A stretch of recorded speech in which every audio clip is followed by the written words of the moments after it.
Welcome to Uncluttered and Unfiltered, the podcast urging you to let it go and don't look back. With nationally acclaimed professional organizer Christine Stone and self-proclaimed hot damn mess radio and TV personality Eden Kendall. Welcome, everybody, to Uncluttered and Unfiltered with me, Eden Kendall, and Christine Stone, professional organizer, as you just heard in our introduction. Neatly Designed is the name of her business, and we have been having a really good time with the topic between the two of us that we're going to share with you today, and it involves you really taking a good inventory of your life. But before that, let me ask you how your Mother's Day was. It was good. I just spent it with my mom. You know, my kids don't live here, but I loved it. I mean, every year I'm learning to appreciate a little bit more. So we had a good day. It was quiet. Mm-hmm. You know. I got to do things that are so me and so not you. But, well, the first part, I You went on a run. Well, no, I didn't. Oh. I'm not running right now. But I did actually go to the dog park, which is a big thing I love to do. We love to do family day at the dog park. So we went to the dog park, and then we saw the Guardians of the Galaxy latest movie because, we always love to see the Marvel movies. Oh, wow. So was it good? Fun. It was good. It wasn't my favorite of the series, but other people disagree with me. But that's part of the fun of it, having the lengthy debate over dinner afterwards. Right. And we get all geeked out, all the references, which I could go down that road with you, but you'd, one, think I was nuts. Two, we'd lose you and everybody else that is not into that. Marvel movies. Exactly. But, getting back to what we're going to discuss today, these are the kind of memories that you make with your family that you may not think impact them now, but maybe in 30 years, I have to think my daughter might be looking back on her life and say, seeing Marvel movies was a big part of my life. So these things that we do on a day-to-day basis, while they seem like they're not a big deal, they very much could be impactful for our kids, especially when they're happy memories, but they're not all happy. No. So tell everybody, Christine, what you came up with, where you found it, and let's give credit where credit's due. Well, first of all, in October of 2010, I was watching an Oprah Winfrey episode of her talk show, which, God, I miss Oprah's talk shows. But anyway, with Jane Fonda. And she was talking about how she was doing a life in review. And I was in my early 50s at the time, but it really just stuck in my head. Like, I really one day would love to do a review of my life from beginning to where I am at that point in my life. But I kind of just put it off. And fast forward, I was listening to Julia Louis-Dreyfus's podcast, Wiser Than Me. Highly recommend it. Great podcast. It's amazing. And Jane Fonda was on there. And I have seen every documentary. I've read her books. I find her fascinating for one reason. And I know this isn't what other people probably find fascinating, but she takes responsibility for the mistakes in her life. And a lot of people don't do that. And so I just have really connected with her in a way of thinking, God, she can really say, I was a crappy mother and now I'm trying to make up for it. Or the whole Vietnam situation that went on. I was wrong and I'm sorry. And she's apologized. I know personally, I would not want to be judged for anything I did in my 20s at all, even in my teens. You live and you learn, and you're young and you learn from your mistakes. But she to me, through the decades, because that's what we're talking about, has shown so much vulnerability in her life through her eating disorders, her marriages. And I just have learned so much on a topic that she talks about, a life in review. And they were talking about it on the podcast, and it jarred. Oh gosh, I wanted to do that in 2010. And she did it when she was turning 60. So I decided to go and look at some of the questions about doing your own life in review. And that's when I talked to you. So the life in review you're speaking of, there are a couple of different sources for this, but it's basically a questionnaire that has 3 parts to it. And the way Jane Fonda views it is that our lives are 3 acts. You have up until you're 30, then you have from 30 to 60, and then 60 till in death do we all depart. Is that correct? Yes, that Okay. is correct. That the 60s are your third and final act from 60, 70, 80 and up. Okay. So in order to live your last act, you have to go back and look at the past. And it's not always easy. Like you said, some things are great and great memories, and some things not so much. So it's interesting that you take these questions starting from childhood, adulthood, your teenage years, your 30s and 40s to kind of where you are today and how you want to live your last act. So this is how we decided to approach this, because trust us when we say, of all the topics we've covered here, we've had more conversations about what did we want to do with this delicious piece of digging deep into your inner soul. Like, we just didn't know what to do with it. So what we thought was, we're going to talk about the first section of it, the first act today, but we are going to post on our social media the entire questionnaire. And what we would love is if you had an interest in doing one for yourself, we'll come back and we'll do a couple of more episodes on this. We'll have chats on our social media with you guys over on our Facebook Uncluttered and Unfiltered Ladies Only page. Please join it. We'll kind of do this almost like a study together. Yes. This is something that we're going to do, like you've heard of devotionals and women's group and Bible study, whatever. This is kind of like that. So to get you into the mindset of what this entails, we thought we would go over a few of our favorite questions from the childhood portion. Yes. Answer them as best we can. Obviously, this is something you can do completely in the privacy of your own home, and you never have to share a single answer with a single person. Right. But these are the ones that we're willing to share with you here. So do you want to start with one of your favorites and we'll both answer? You know what? Sure. I mean, I was teetering on this one, but I decided, you know what, being a child of the 70s, when this question is, did your parents have a good marriage? I grew up in the 70s. Everybody's parents had the same type of marriage. It wasn't good. It wasn't bad. It just was. And I really had to think about that. It wasn't like it is now, where we need to discuss this. We need to talk about this. So when you say it was not good, it wasn't bad, you're talking about on the surface. On the surface. What people see from the outside looking in. What people see from the outside looking in. They looked like they had the same situation as everybody else, because it was just a different time back then. Now, when I go back and look at this right now, I mean, they're divorced, if that says anything to you. So it wasn't a good marriage. But to go back and look at that and really study it was kind of interesting. I mean, really interesting, because it's not a simple question. No, they didn't. Yes, they did. They did back then. But when you say now they're divorced and you go back and you look at everything that created what was a marriage, you really realize, no, it was not good. So that's why I like this, because it forces you to really think about things maybe you don't want to think about anymore, or you've kind of buried or hidden. I wonder too, though, if you took any marriage, whether it ended in divorce or it went all the way through to the bitter end, if you had stopped it at any point within the marriage, if the answer would be different. In other words, like maybe some couples have said that, and I've seen interviews with couples in their 80s and 90s, and they say, yeah, there were times when it was bad, but we stuck through it. Right. And that's not to say that every marriage needs to stick it out if it's terrible, but I wonder if within certain time spots within that marriage, if the answer would be, oh yeah, right now it's great.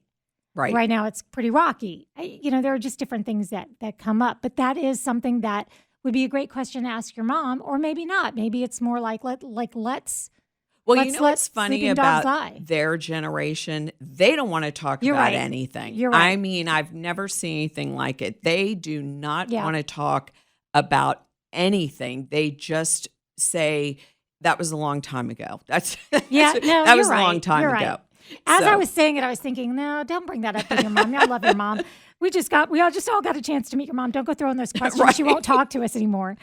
So here's one for me. And it's not nearly as deep, but I loved this question because it reminded me so much about growing up. What was your bedroom like? Oh. And it brought up a very specific memory to me when we moved into this house. I did not want to move into the house. I was really upset. We were leaving Connecticut and moving to Miami.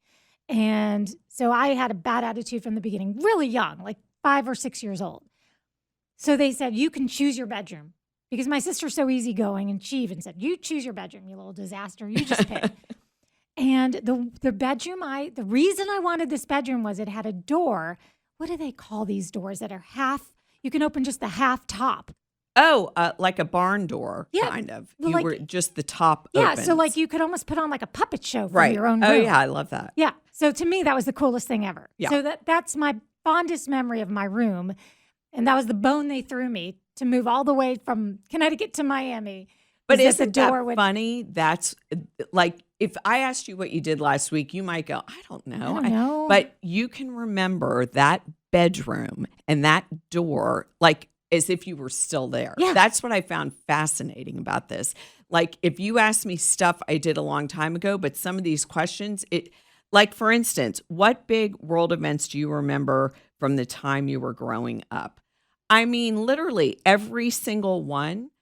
I was like, oh my God, I remember when I was driving because of that event, which was one thing was the Challenger explosion. I was still young enough, not married.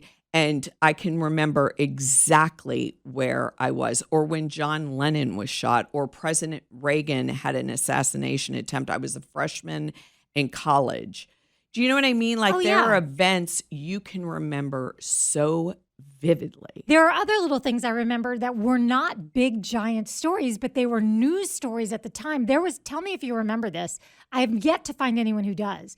There was a news story that broke that said that the inside of our hair dryers had asbestos in it, and that you had to take your hair dryer to somebody to go look inside your hair dryer. And I was in a panic because I loved my hair dryer so much. I think when you have hair like mine, you'll take it. You You know what I mean? I don't even remember that, probably because my hair was so frizzy and wild and crazy that I was like, oh, well, I need to blow dry this mess, so there's nothing I can do about it. Yeah, that's what I think. But there are all kinds of those stories that I remember watching the news and being so scared by these stories. I used to be afraid of the news. The news was terrifying to me because they always offered, and it's the same today, conflict with no resolution. Well, that brings me to the Ted Bundy, because it was in the 70s, and it happened at Florida State University, some of his horrible killings. And that's all people were talking about over and over and over again. So things like that, I do remember distinctly because everybody's parents were freaking out because you send your kids to college and you don't expect anything like that to happen. Watergate.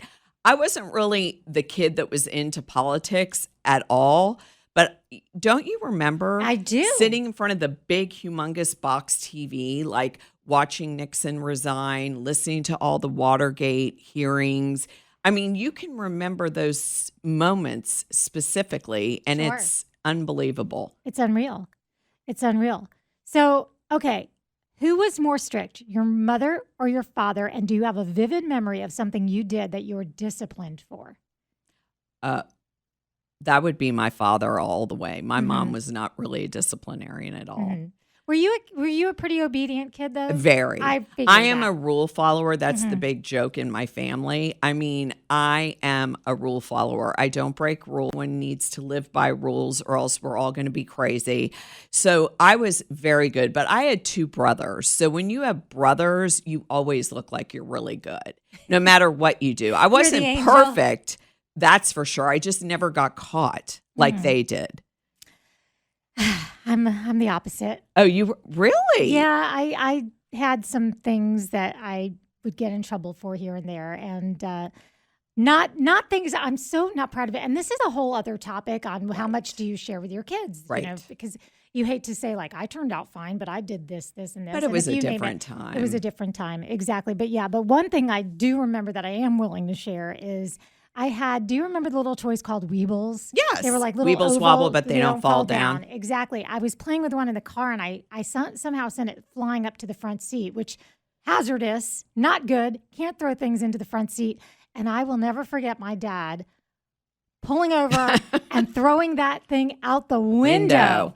And I was like, oh, okay, I've learned that lesson. And I still to this day remember that. Yep. So I think that those kinds of things stick with you. I mean, there were other punishments that were, I guess, that fit the crime. I mean, I can't say that's great for the environment to throw a toy out the window, but at the same time, I wasn't going to throw it into the front seat and maybe get us in a crash again, was I? No, you were not. So what else did you like on here? Well, I like what inventions do you remember the most? Yes. And this one wasn't really an invention so much as a vivid memory, which was disco. And I remember so I know I said I was a rule follower, so this is kind of contradicting that. But I remember everyone wanted to go to the discos and dance, but I was only like 10th grade. And my parents were like, "You're not going to a disco." So I would dress in a outfit like I was going to the movies, and you had these clothes called dance skin clothes, and all you had to do was put on a leotard, which I had under my shirt that was all buttoned up to my neck, and then you would throw on a cute little dance skin skirt that you would tie, and you had your big platform shoes in your purse. And so they thought I was going to the movies. Wait, you're the rule follower. I know, but when it came to disco dancing, I'm sorry. I mean, in my mind, I justifies it because I'm like, I'm going dancing. I'm not going to go, raging. I'm dancing. So we would go to the club and dance till about midnight and then go home and pretend we went to the movies.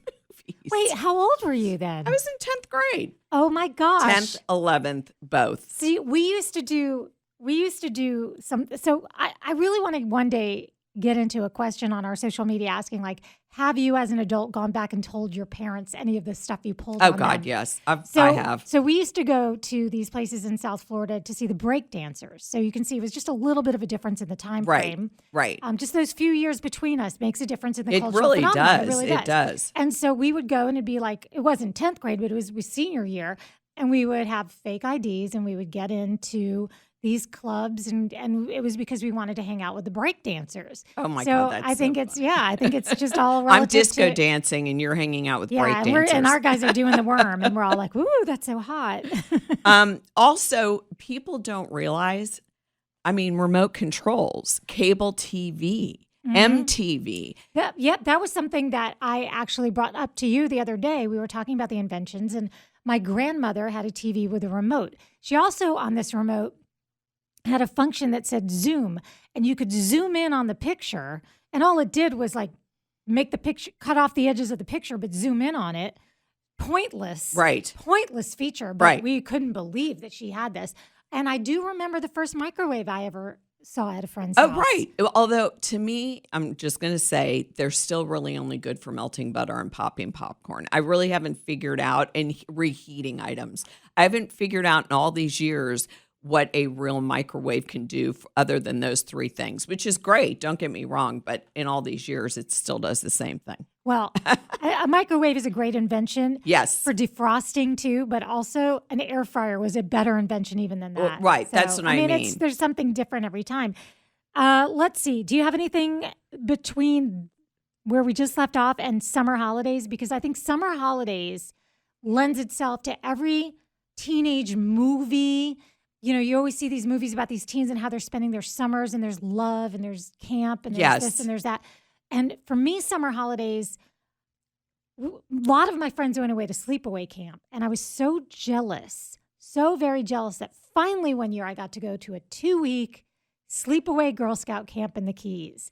And it was all girls. So these friends of mine are going off to these sleepaway camps and they're kissing boys. And they're doing all these things. And I'm at this Girl Scout camp. But it was still really fun, but I'm just saying. For us, it was, you could always bring a friend, no matter what, or your girlfriends would be allowed to bring a friend. So I would spend so many vacations in our own rooms, separate from the parents, but everybody would go. And so I have very fond memories of vacations with my family and with my friends' families. Because it, like I said, it was a different time. It wasn't like, okay, we're going to Wally World. I mean, it was, you could bring a friend, you can, guys, do your thing, go to the beach, hang out at the pool. And so what's not fun about that? Right. And I had 2 brothers, so I had instant people to hang with all the time. Can you imagine if we had social media back then? We could be looking at all of those pictures of, I mean, we have pictures, sure, but not like what we would have today, which is good and bad. You know what? I say it's all good that I grew up when I did. I really do. I think that if there was social media back when I was growing up, it would have, I just am so glad there's no, we grew up in a time that's kind of frozen in time, and but every I sound like a boomer because like everybody's like, okay, you old lady talking like that, but I thought this was really good, the beginning part. And you and I both have discussed alone that we've answered some of these questions on our own, because some of them really do spark some things that you're like, God, I forgot about that. Some of them are kind of dark. Some of them are like, I could live my whole life and not remember that again. But I think that's the point. If you're going to do a life in review, you have to know, as Jane Fonda said, where you've been in the past in order to have a good last act. And so in order to do it, you want to do it truthfully and honestly, so that the last 60s, 70s, 80s are a time that you really have no regret, as she says. One way I would describe this is picture this as somebody said to you, hey, I'm going to leave you in this room and I'm going to start this video, and just feel free to watch it. It's your whole first part of your life. Yep.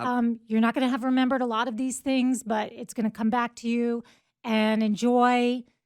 Watch it all now, watch a little bit now, whatever you want to do. That's kind of the way that felt for me, because it opened the floodgate to memories that not even that I think I suppressed, just that they got lost. Right. So we invite you once again, we're going to post the set of questions that we are using. There are multiple versions of this same kind of thing. We'll pick one and stick to it. Right. We'll post it on our social media. We would love for you to do this along with us.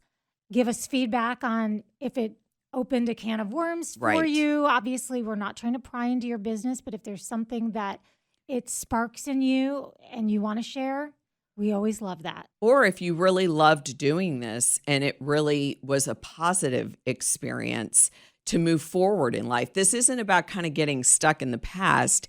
It's helping you move forward, because you don't want to live the last act of your life with regret, I feel. And that's part of doing this, is moving forward and fixing the wrongs from your past. And to circle back to what you said about Jane Fonda going through her life and taking responsibility, this offers you an opportunity to do that as well.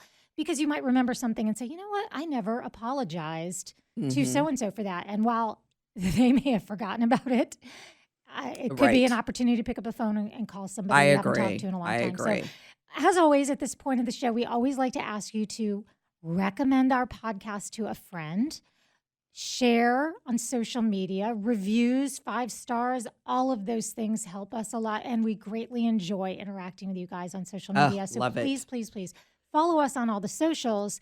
But the most important one is our private Facebook group that once, it's not hard to get in it, but you got to be, you got to get in it. So it's Uncluttered and Unfiltered, ladies only. And we have a lot of fun in there too. Sometimes we just ask some questions that are just for fun. Yes. And we're definitely going to get a few questions off of this and post them daily. So thanks, everybody. And remember, in all things, even if it's a question you answered on your life in review, once you acknowledge it, you can let it go. And don't look back. Don't look back. Don't look back. Don't look